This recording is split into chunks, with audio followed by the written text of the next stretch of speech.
Hello, September the 20th is the federal election, and you're probably wondering, what are you going to do on September the 20th when all the election Sit votes- around in your PJs, eat peanut butter straight from the jar. So our suggestion is that rather than watching all the news channels and how they cover it, you can join us at CanadianPoliticsIsBoring.com, where with an embedded YouTube video, we will be doing our own live coverage as the votes roll in and the counts are done. And we've got thousands of listeners on our podcast, and about 6 people actually engage with us on a regular basis. So you can be one of those 6 watching us talk live on the air. Imagine hanging out with us for a few hours on YouTube Live while the results roll in. It's going to be a wonderful time. You'll get to know us better, and you'll see us just struggle to find things to talk about while the votes are counted. I don't, and most of these elections end in the wee hours of the morning. So are we going to be doing this until 3 a.m.? As long as it takes. Jesus Christ. I will be well caffeinated. I'm going to get a pizza. You can watch me eat pizza. It'll be wonderful. Because I'm keto. Right. Then I'll get chicken. Oh my God, I'm getting chicken. We'll get chicken. I'm going to have like greasy fingers. And we'll do a podcast with Greasy Fingers. Greasy Fingers, chicken and cheese, baby. The first time you ever watch an election where the people talking about the election have got greasy chicken fingers. That you know of, at least. So, anyway, join us September the 20th, 8 p.m. Atlantic Standard Time we kick off, which is 7 p.m. Eastern Time, and earlier in the day if you live out west. Right. I don't know the exact time zones. We've only been in Canada 3 years. Something, yeah. But just remember, go to our website. If you're like, I want to see the thing doing the live stuff, just go to our website. CanadianPoliticsIsBoring.com. It's on the front page. There's a holding screen for you ready to click on it, and we are rearing to go, and there will be chicken.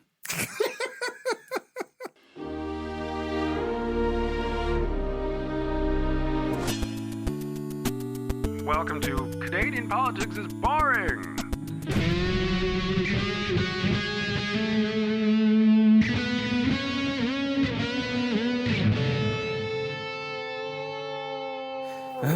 Do you want to do the intro for this one? Me? Yeah. Oh, golly gee. I don't know if I'm ready for that sort of responsibility. Okay. Hi. No, I can do it. Go on then, I believe in you. Okay. I don't, but I want to watch you fail. I know. Why do we have this sort of relationship? Okay, everyone thinks we're friends. Okay, and I just every episode I end up running home crying. Welcome to Canadian. I can't fucking do it. Was that just an excuse to get some ASMR in there? There we go. Welcome to Canadian Politics is Boring. I'm Jesse, and this is Reese. I'm the Reese. You're the Reese? Or just Reese is fine. No, that's enough. The Reese. You probably heard our ad about the 20th for the live stream. Yeah, baby. So just write it down and be and there. again, if you want to sponsor us, whoever you are, if you own a company of any shape or form, we will talk about your product on the air. Just give us at least 5 of them for free. We are cheap and we are easily bought. Yeah, exactly. Literally no shame. None whatsoever. And you don't even have to pay us with money. You could just pay us with food or product. We'd like money, but we will also accept food and or product. Yeah, it's fine. Yeah. Food is a product, so I suppose. whether you can eat it or not, we'll try and eat it. I mean, Reese will. Jesse, small talk. I love our relationship. How are Reese. you?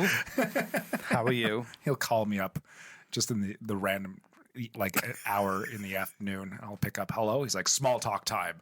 And then he just starts talking at me. Yeah. You should hear my pillow talk. Does it start by you saying pillow talk? Always, yeah. I don't know. What's going on? What's going on with you, Reese? I finished some landscaping in my garden, and then my back hurt. Are you getting old? I am. 37-year-old back hurt. 37. It's not old, man. Again, old. Yeah, I've got grey hair. I've got a mole I'm worried about. Pretty much, I should just retire now. Enjoy the golden years. Whenever I feel old, I may have mentioned this before. Whenever I feel old, You do something irresponsible? no, I think of my stepfather, Jim, Pappy J, as I call him. He's a really nice man. He reminisces about. He's a really nice man. He's a wonderful man. He reminisces about his 70s, about being in his 70s. Wow. And he's like, "Oh, that was a good decade. Yeah, I really miss my 70s." And I'm like, "Oh, wow. So okay, that makes me feel quite." Imagine being Youthful. so old that you look back on your 70s like it was a distant thing, but being full of happy memories and joy. That's a good life. Right? He's turning 90 this January, and That's amazing. I'm hoping to have a, Are you going to have a big shindig. party? Oh yeah, You should. Dancing girls. Indoor fireworks. Yeah, those are his favorite kind. The laser show. Yeah, Some kind of laser show. lots of cats, like Cats. in little A blender. cat cannon. Not a blender, Jesus, man, what's wrong with you? Holy shit! I was going to say like cat cannons that just fire Also, cats across a the. cannon's fine. You can fire them out of a You can cannon. fire a can't cannon, put the- yeah, but I they're didn't say turn the not a blender on. Oh my god, man, it was inferred. You are. What kind of a sicko puts a cat in a blender and then turns it on? It makes a cute picture or a threatening one, but that's it. There is something wrong with your brain. And don't injure animals. They're lovely. Especially my puppy. She's great. Are you asking our audience members to not specifically injure your puppy because she's great? Animals in general. Okay, yeah, yes, Yeah, yeah, it's good. man. Yeah. I don't feel like we should have to remind our audience members to not put small creatures into blenders and turn it on, man. That's just weird and I would gross. rather play it safe. Okay, if we have an audience member who They needs might, to be they might be on a reminded night. of They this, might be like, oh, I'm 50-50. Yeah, and their then we swing might vote. we Yeah. might push them over. It's fine. It's worth. I It's worth would there's feel lots, bad. There's lots of other things you shouldn't do. Yeah, all You shouldn't drive your car into a solid concrete pillar. If you were thinking with of you doing on that, that. don't do it. Don't. I don't know. I mean, your mind invented this horrific scenario. Don't so drink. Don't drink bleach. that's a even good if- one too. Don't yeah. drink bleach while driving your car into a solid brick wall. Yeah. Don't stare at the sun Like Trump. like During Trump an did. eclipse. Yeah. Don't Yeah. look at the eclipse. Look at the eclipse. Don't stab In yourself charge in of the the knee with nuclear weapons.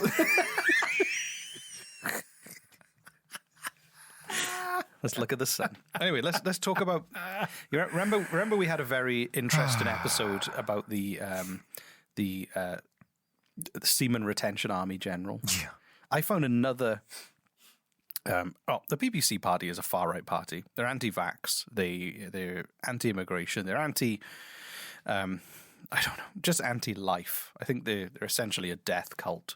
Ironically, I think they're probably pro-life, are they not? I don't know. Like they would be against abortion. They would be I'm against choice. Think of something. Think of the nice thing to do, and they'll be against the nice thing to do in any situation. Oh, that's a really good way of putting it. Oh, Yeah, I like that. think about Yeah. think about the nice thing to do in any situation, and they want people to not do those nice things. That would be a really remarkable. like supporting someone or welcoming someone. You know what? Oh my God. Okay, I remember being in debate class in high school when I was living in Bonavista, Newfoundland, which really has nothing to do with the story. It was just an interesting tidbit of information. It's a great name for a place as well. Bonavista. Bonavista is an amazing. It feels like there should be a. It means beautiful view. No. Actually, yeah, but it was beautiful. It has some of the greatest sunsets in the world. But anyway, I was in debate class, and it's just neat how they give you a topic and you have to they're like, okay, you are for this topic or against this topic, and you have to find logical reasons to be either for or against it, no matter how you personally feel about it. And I think it would be fascinating to have to bring in some of the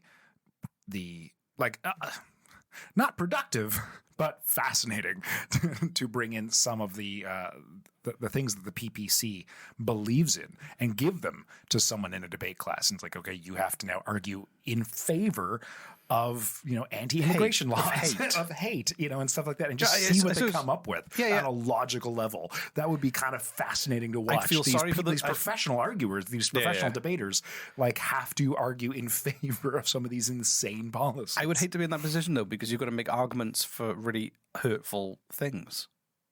But again, that's what I'm saying. It would be fascinating. Maybe not It would be- productive, I but mean, fascinating. in private, it might be a really good way to build. You wouldn't want to do it live, want to do it because people are going to keep that video forever. Right, yeah. But And if you ever wanted to get into election, like get into like any sort of position of power 20 or 30 years down the road, the cancel culture will come after you. But it could be a good way of coming up with really good pithy arguments and dissecting their argument and coming up with really good retorts by having someone act out and act their point of view. It would sharpen people's ability to take it on. It's just a weird experiment. I don't want to go to that. You have fun in Bonavista. I'm staying here.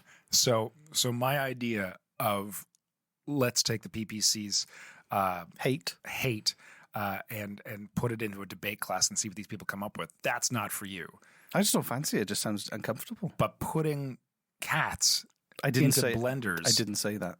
You didn't say turn them off. I told our listeners they shouldn't do it. That's true. All right. Yeah. That's fair enough. Yeah. So, and they also shouldn't hate.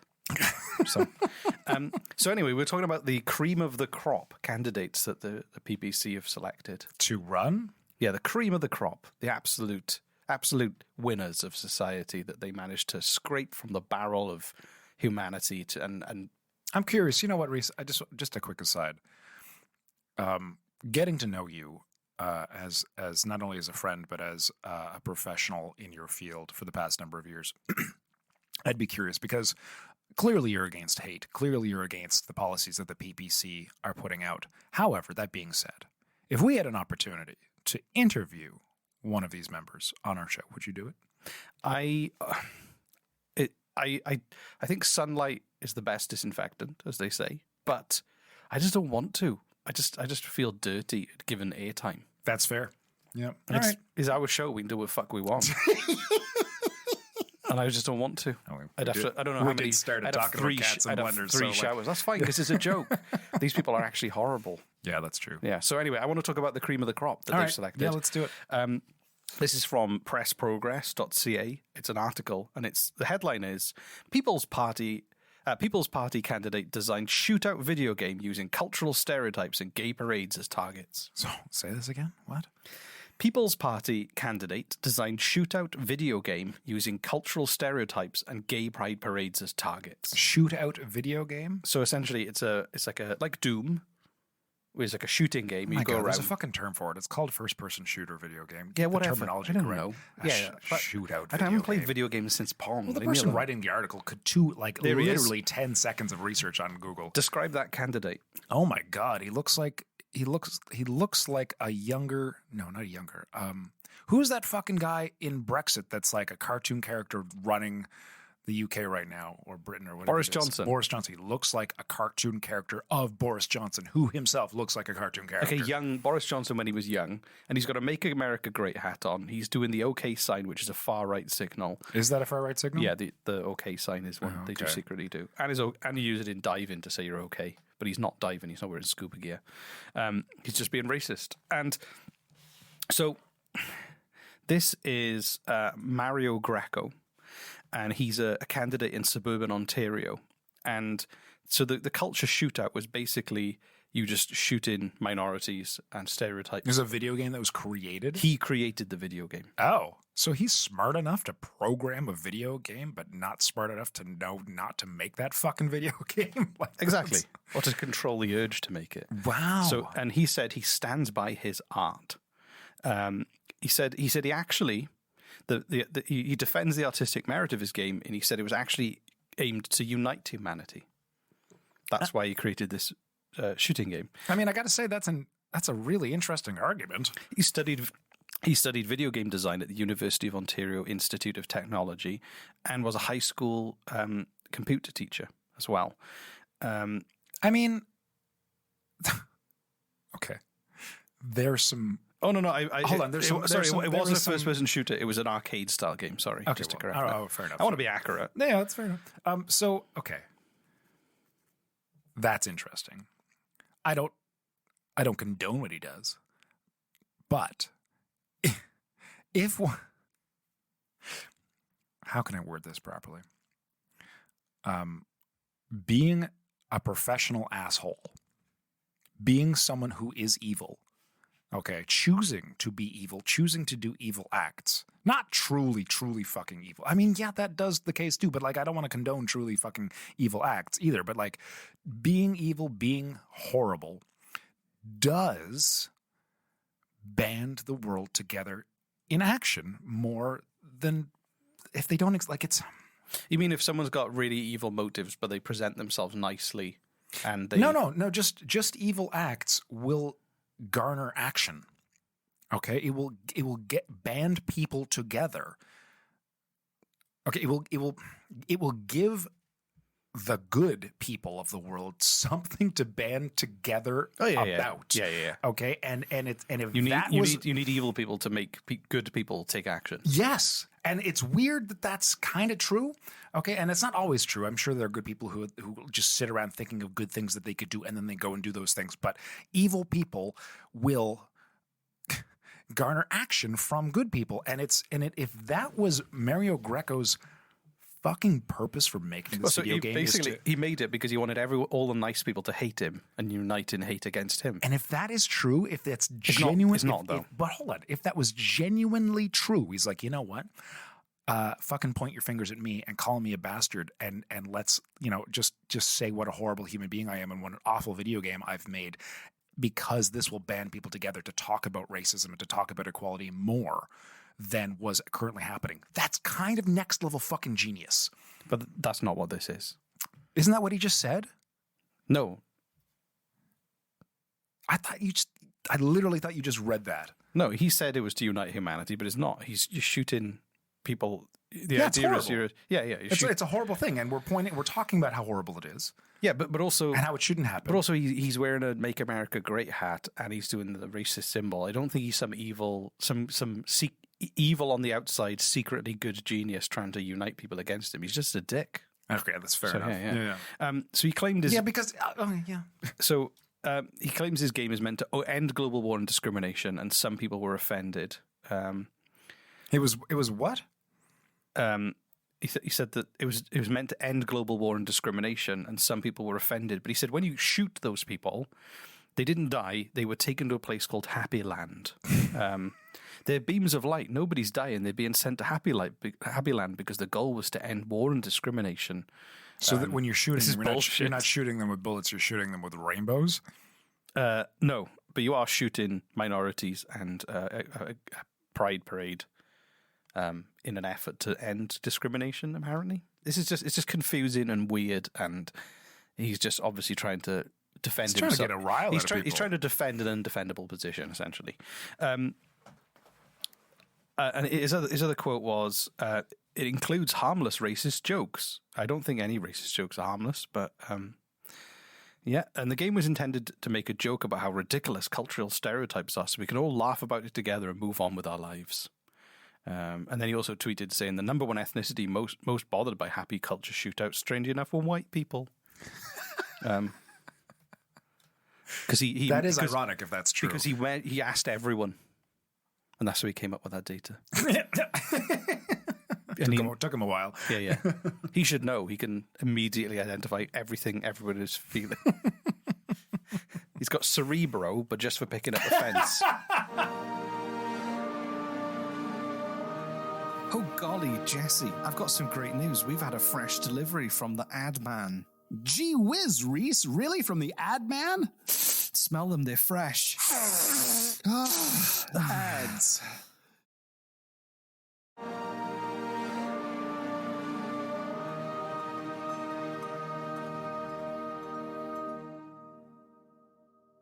People can believe what they want of pieces of art. These days, anything could be perceived as racist, especially racist things, I would like to add. It just sounds like you made this to get a rise out of people. Rise out of people. I know. To rile up people and get a rise out of them. The game also had an Israel level, and a faculty member from the school strongly recommended he remove Jewish stereotypes from the game. But that's the only thing to remove from the game. What a friend. He was like, no, get rid of it immediately. Don't have any religious content. I know that could be very, very touchy. Also, racism and homophobia can be touchy. But you left that in. Right. And also, he said that the society is not in a state to accept unconventional games. He draws parallels with a game called Super Columbine Massacre RPG, which allows players to simulate the 1999 Columbine High School massacre. Did he make that game that too? left 13 dead and 21 injured? No, he describes that as a legitimate art form, and he was inspired by that to make this game. That's how fucked up we're talking. Anyway, So- you can vote for him if you live in suburban Ontario. He's your PPC candidate. Jesus. Cream of the crop. I mean, he's clearly doing this to get a rise out of people. He like there's how do I put this? There's the extremely emotionally reactive culture, okay, and it feels like he's targeting them because almost like as a joke, okay.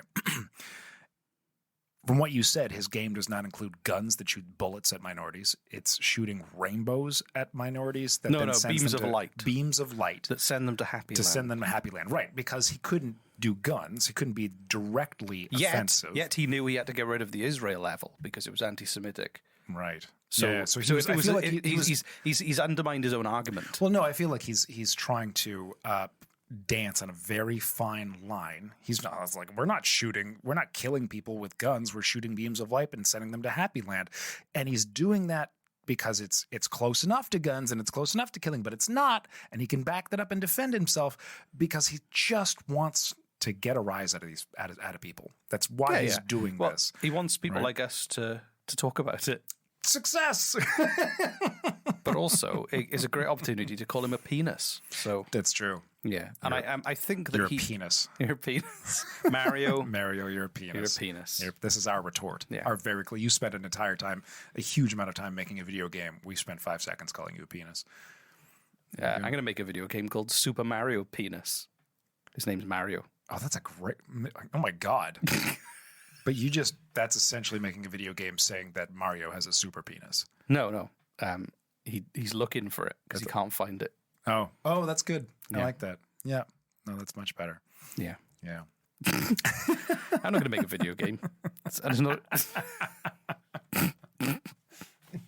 Oh God. Anyway, but I think that this. Do you know what I think? I think he's just quite troubled, and I think that he's Of course. he's clearly being influenced by far right stuff on the internet and this kind of culture. And there's another tweet where he said critical race theory is a cancer that needs to die.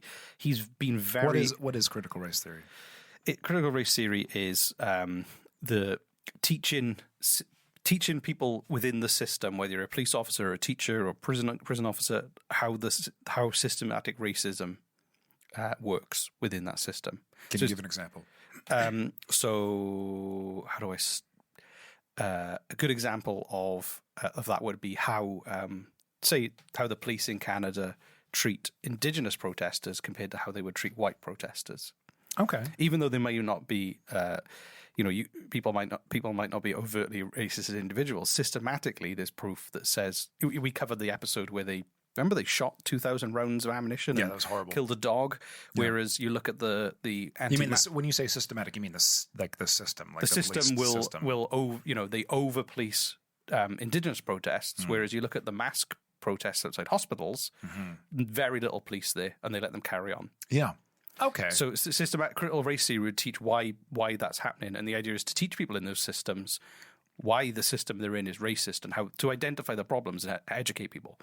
And that's it's not an individual. It's not saying you're a police officer, therefore you are automatically racist. No, it's it's saying just the system that you were a part of comes from a racist era in the past, and we're still living with the consequences of that structure that was built by people before us. That sounds like an important discussion to have for sure. Exactly, Yeah. and it's just teaching people that it's called a critical race theory. It's teaching people those theories and those ideas and educating people so they can go, so how can we as a department do things differently to address systematic racism? So the people like the Republicans in the US and a lot of people on the far right they just think that it's attacking them directly, attacking white people essentially, rather than educating white people who predominantly are in positions of power and authority compared to minorities. So, so he's clearly been indoctrinated online by some of these dark places on the internet where people are radicalized by the far right, essentially.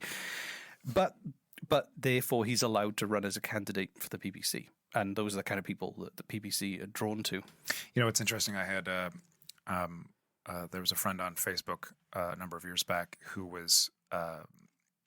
had an argument, or there was some sort of issue she was having with someone from the PPC, and it was kind of I don't know, they were not having a great time with them, and They're not like the fun liberals. I misunderstood. I didn't really understand who the PPC was. I kind of heard of them at that time, but I didn't really know. And there was a lot of comments, a lot of anger in this thread. And I still am of the mind that we shouldn't just label, point fingers, and move on. Even if we have very strong emotional reactions, we should be more apt to listening and to discussing. And that's how we are going to dividing our country is not helping anybody. Just look at the states. Yeah. Right. And so I misunderstood what they were saying. I thought they were saying the PC party, the Progressive Conservatives Party, right? Which, like, Did you defend the PPCs? I didn't defend them as much as I said, I kind of did. In it, I'm not for the Progressive Conservatives, right? But I was like, why? You know, I was like, I have friends who are in this party. I'm talking about the Progressive Conservatives, right? I was like, I have conservative friends. I didn't say that. I was like, I have friends who are in this party, and like, I don't know why we can't, sit down and talk things out with these people and just maybe hear what they have to say. And the hatred and the emotion, the vile fucking hatred that flung my way from me suggesting having a conversation with people. And then I was like, where is all this hate coming from? And this is from my friends' friends who are, far left.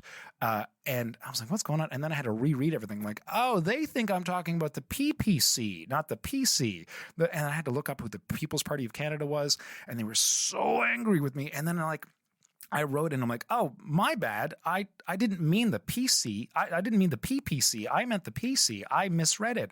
And they were like, oh, it was a misunderstanding. And they were so fucking angry with me, but they couldn't continue to be angry with me because it was literally a misread typo, right? But they wanted to still be angry with me, and to me that's really kind of funny. Like there's this like people even on the far left, people who are like being hurt and I can understand why, because you're being hurt and you're being subjected to these horrible racism, to racism and to discrimination and inequality, and I get it, I do.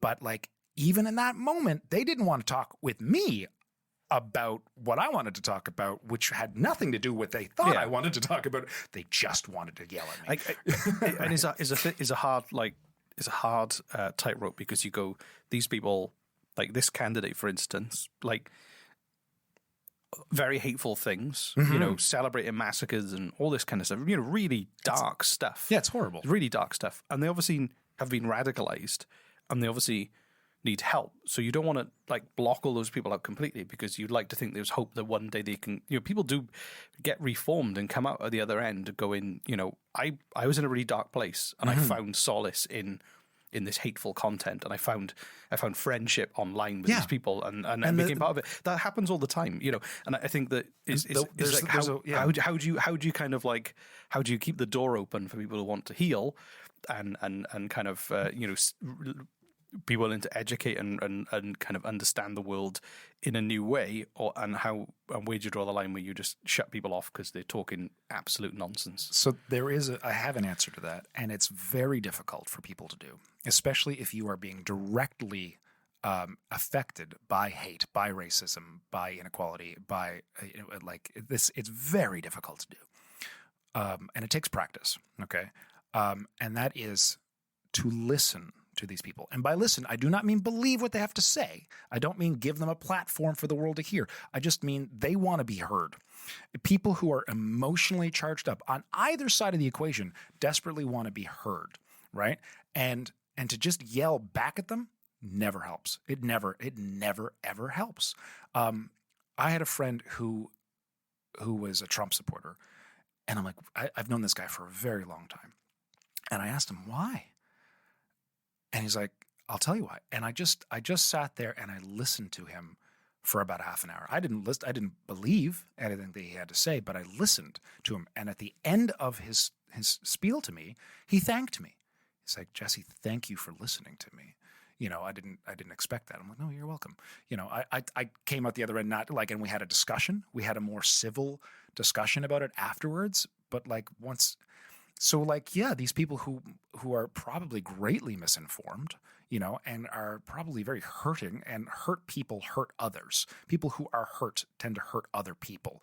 I've heard that a lot, and I believe that's to be true. If you have enough strength, mental and emotional strength, to listen to these people who are lashing out at the world and doing so in hateful, bigoted ways, if you know someone like this, who's an old friend or just someone in your circle of friends, and you have the strength to sit down and listen to them, that doesn't mean you have to believe what they have to say. Just let them feel heard. From that point on, then you are in a much, much stronger position to have a civil discussion where ideas can be exchanged and perhaps new ideas can be learned.